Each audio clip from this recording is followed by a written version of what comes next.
Ambassador Ford, diplomatic mission to Kepler-1649c. Joseph N. Wdowski. The gift. Retiring to his private quarters, Ford brought the package from Lady Gwencora with him. The paper wrapping continued to change colors as he held the package. He noticed as his thoughts would change, so would the color patterns on the wrapping. If he thought of his assistant Randolph Scott, the paper turned into steely blue shades. With his thoughts of Minister Gorlock, the reactive paper was of lighter blues. As for his thoughts of the boy emperor, the paper darkened into olive-toned greens. His thought of Lady Gwencora, the paper turned into lush reds and pinks, which he thought was odd since her skin was as white as a porcelain doll. He sat on the edge of his large bed with the gift from her on his lap. Placing the package on his lap, the paper responded in a brighter pink as he thought about her and what she had given him.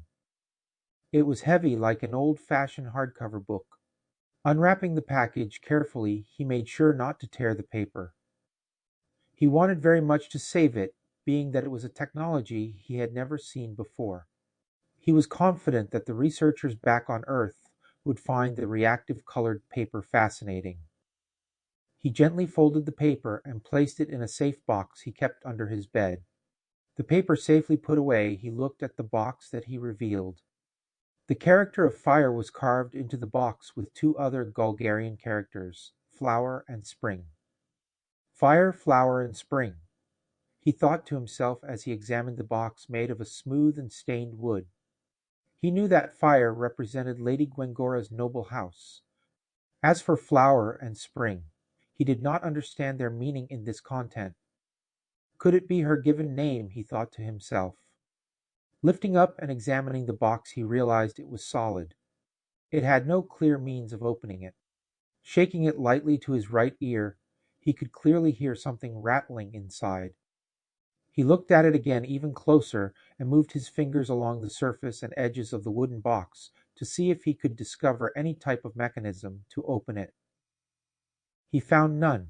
He wondered, does he need to break it open to access the contents? Like the paper, the craftsmanship of the box was too splendid for him to want to damage it in any way. He realized he may have to speak to Lady Gwencora to learn how to properly open it, unless it is a puzzle. An attempt of hers to see how intelligent we humans are. He said to himself, if that is the case, asking her would be my admitting failure to her. He decided to put the box on top of his dresser and think about how he might be able to open it without destroying the box or asking for her help. He felt strongly he must solve this puzzle on his own. Before breakfast the next morning, Ford went for his routine jog along the river. The oxygen-rich air made his jog much more enjoyable than aboard ship or even back on Earth. Feathered bird-like creatures flew above him. From time to time they would dive into the river, quickly re-emerging with a squid-like creature in their toothed pig-like snouts. If pigs could fly, he thought to himself. The creatures' bodies, though, resembled nothing like a pig's. Their very bird-like bodies were topped in dark blue feathers. The underside of the wings and bodies were covered in fine light blue feathers. In flight, the birds would bite down hard on their catches, shearing the squids into two, then quickly swallowing both pieces. Finishing his run, he found a bench along the river walkway to sit and enjoy the sights of the river. He watched more and more of the alien birds repeatedly dive into the river, most emerging with the squid-like creatures. Freshwater squid, he stated to himself as he realized the difference. Something we do not have back on Earth. No, he heard from behind him. Turning to the voice, he rose to his feet quickly, seeing Lady Gwencora standing behind him with her two imperial guards. Your squid do not live in water? She asked. Yes, they do, my lady, but they are only found in our seas and oceans. We do not have squid in our rivers and lakes, he explained to her. We don't have freshwater squid. May I join you? She looked at the bench he had been sitting on that overlooked the river.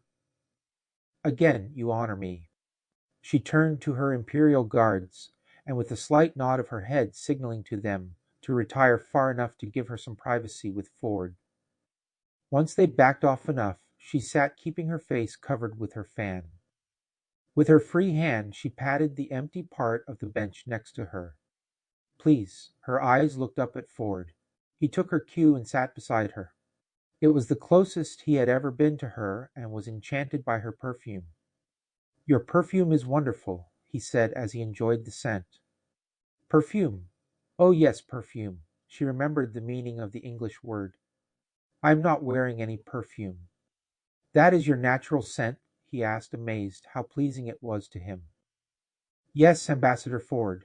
She seemed to blush lightly to his question. You like my scent? A bit embarrassed, he nodded his head lightly. I hope that was not too forward of me to say. If it was, please accept my humble apologies. Her eyes smiled. No reason to apologize. I am pleased to know you appreciate my scent. A bit uneasy with the conversation, he looked over his shoulder at the guards behind them. Far enough not for them to overhear their conversation. They were still close enough to keep a clear, watchful eye on Ford. I hope you do not mind me asking, Lady Gwengora, are you one of the Emperor's wives? Amused by his question, she lightly giggled. Oh no. I was to be the next wife of his father, Rogath the 34th. I was sent as an offer to the late Emperor, yet he had passed away before I was able to join with him. So, the other ladies behind the Emperor? He asked. They are the former wives of the late Emperor. The Emperor now is clearly too young to marry. His mother, Lady Gagwina, the late Emperor's second wife, is his mother. Oh, he said, understanding better. When the boy Emperor comes of age, he will choose his own wives from each of the 12 noble houses. She explained further. Since you never actually married his father, will you be chosen as one of his wives? He asked. Sensing his concern in his question, no, I am too old for him. He will choose one of my much younger sisters when he comes of age. I have 6 sisters that are much more suitable for him. She looked at him directly for the first time. Does that please you? A bit uncomfortable with her question.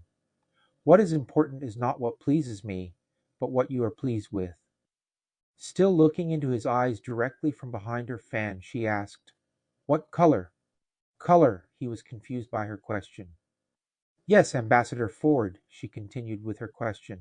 When you thought of me, what color was the paper? You'd think of me, no.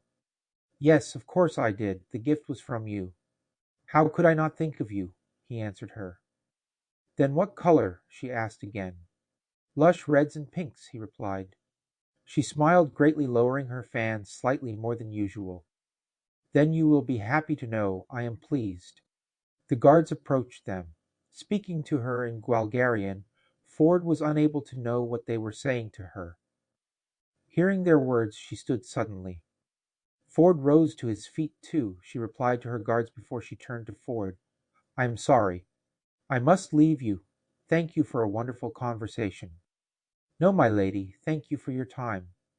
Before leaving with her escorts, she turned one last time to Ford. Were you able to open the box yet? He had to nod in the negative. She smiled at his response. Taking the lead of her escorts, she rushed off with them in tow. He determinedly said under his breath, I need to figure out how to open that box.